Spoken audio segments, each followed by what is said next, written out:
Fala, gente. Vamos resolver mais esse probleminha aqui. É um problema que diz o seguinte, tá? Esse problema ele precisa ter que você tenha uma noção de algumas coisas que eu vou explicar aqui. Se você sabia, você vai ficar sabendo nesse vídeo, tá?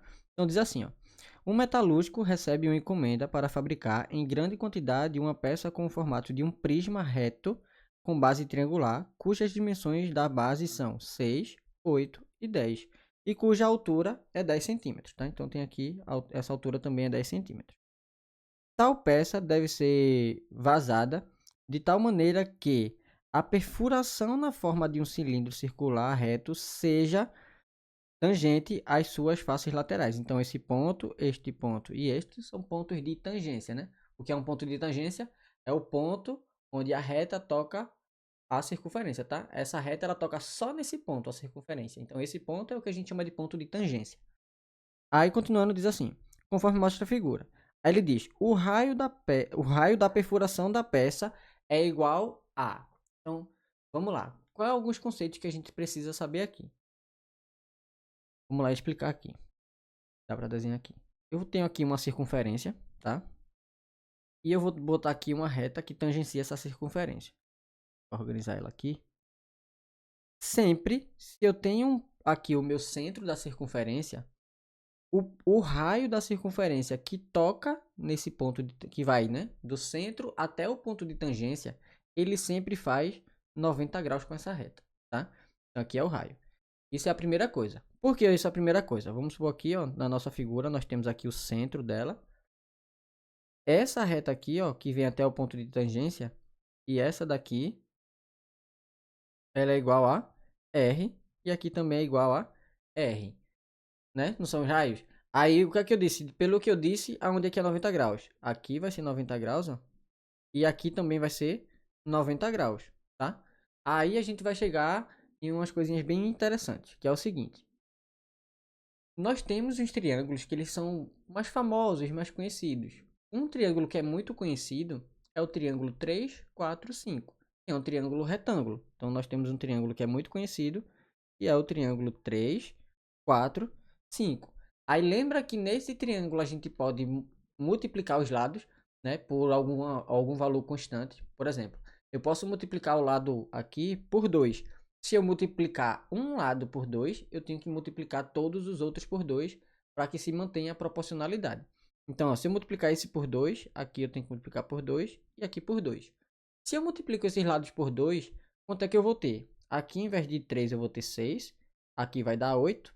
E aqui vai dar 10, tá? Então, tá vendo que se eu multiplico por 2, todos os lados, aqui ficou quanto? 8, 6 e 10, que é exatamente o que a gente tem no desenho, ó. Esse tamanho aqui, todinho, ele é 10, né? É o mesmo tamanho que esse. Então, esse triângulo, ele é retângulo. Então, se esse triângulo é retângulo, esse tamanho aqui, ó, esse ângulo aqui, desculpa, ele é 90 graus. Deixa eu dar um zoom para vocês. A gente tem o seguinte, que esse ângulo aqui, ó, ele é um ângulo de 90 graus. Se eu já tenho três ângulos de 90 graus, obrigatoriamente aqui também é 90 graus. Ou seja, essa figura que se formou aqui, ó, é um quadrado. Se aqui é R e aqui é R, isso é um quadrado, então aqui também é R. E esse pedaço aqui de vermelho, ó, também é R. Concorda comigo? Então até aí, tranquilo, tá? Então é uma questão, essa questão é uma questão difícil, tá? Porque tem difícil assim, porque tem que saber bastante coisa para aplicar.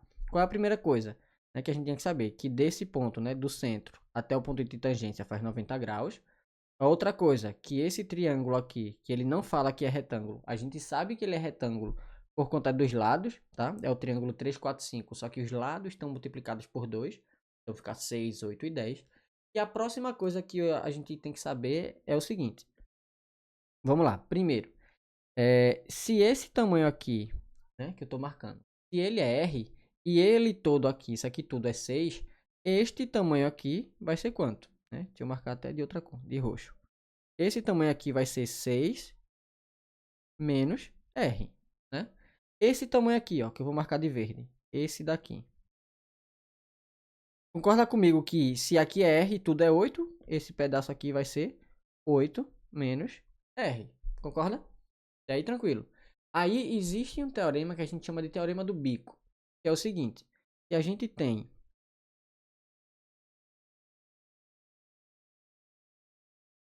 Se a gente tem aqui uma circunferência e eu pego duas tangentes a essa circunferência e elas se encontram em um ponto, ó, peguei essa tangente e essa tangente. Se elas se encontram em um ponto aqui, se elas se encontram nesse ponto aqui, ó, acontece o seguinte, esse tamanho que eu vou marcar de vermelho, esse tamanho aqui, ó, ele sempre vai ser igual a esse aqui, tá? Aqui é um ponto de tangência e aqui é o outro ponto de tangência. Então, se aqui é x, esse tamanho é x. E aí você percebe isso no seu desenho, ó. Aqui é R, aqui também é R. Então, se aqui, esse tamanho aqui, ó, é 6 menos R, esse tamanho até o ponto de tangência também vai ser 6 menos R. Então, aqui também, ó, esse pedaço aqui é 6 menos R. Concorda comigo? Só que, vamos lá, mais uma informação. Esse tamanho todo aqui, ele é 10. Ou seja, esse tamanho que falta daqui para cá, ele vai ser quanto? Vai ser 10 menos 6 menos R. Então, esse pedaço aqui, deixa eu até colocar de outra cor, vou colocar de amarelo. Esse pedaço aqui, ó, ele vai ser, amarelo vai ficar branco, ó. Vai ficar 10 menos 6 menos R. Concorda? Aí, vamos lá, continuando. O que foi que eu disse aqui? Se eu pego do ponto de tangência ao ponto de encontro, esses pedaços são iguais. Aí tá vendo que acontece isso aqui, ó? Desse ponto de tangência até esse ponto de encontro, desse ponto de tangência até esse ponto de encontro. Então, esse tamanho aqui tem obrigatoriamente que ser igual a esse aqui. Então, a gente vai igualar esses dois, tá? Eu vou igualar eles dois, a gente vai ter que 8 menos R é igual a 10, né? Se eu pegar esse sinal e colocar aqui para dentro, vai ficar 10 menos 6 mais R, concorda? Menos com mais, menos com menos, mais, tá? Então, a gente vai ter o seguinte. Eu vou passar esse R para o outro lado somando. Então, vai ficar 2R igual a 10 menos 6, 4. Quando eu passar 4 para cá subtraindo, 8 menos 4 dá 4. Então, a gente consegue encontrar o raio que ele queria. Que é R igual a 2, tá? Então, perceba que não era um problema simples. Você tinha que saber várias informações. Saber se a gente tem uma circunferência e uma tangente, faz 90 graus. Porque a partir disso, você ia saber que aqui é 90 e aqui é 90. Depois você ia perceber que esse triângulo é um triângulo retângulo, tá? Então, se esse triângulo é um triângulo retângulo, aqui também é 90. E aí você consegue encontrar que esse tamanho aqui, ó, é um quadrado, tá? Se é um quadrado, aqui também é R e aqui também é R. Então, se isso tudo é 6, esse tamanho aqui, né, que eu marquei de roxo, né, ficou 6 menos o R. Se esse tamanho é 8, aqui fica 8 menos R. Se esse aqui é 6 menos R, esse aqui obrigatoriamente vai ter que ser 6 menos R por conta do teorema do bico, tá? Deixa eu até escrever aqui. Teorema do bico. A gente chama assim, né? Só ajustar aqui. Aí, se a gente sabe que esse tamanho é igual a esse tamanho aqui vai ser 10 menos 6 menos R, que tem que ser igual a esse. E aí a gente igualou e conseguiu achar o raio. Então, realmente era um problema complicado, né? Tinha que saber várias coisas, mas são coisas importantes de você saber, tá? E não são tão difíceis assim de decorar. Não é fácil, mas dá para decorar, tá? Dá para lembrar desse teoremazinho. Percebe que não é um teorema difícil? Se duas retas estão tangenciando a circunferência até do ponto de tangência até o ponto de encontro, esses tamanhos são iguais, tá certo? Então é isso aí, tamo junto, espero que estejam entendendo as resoluções das questões e até a próxima questão.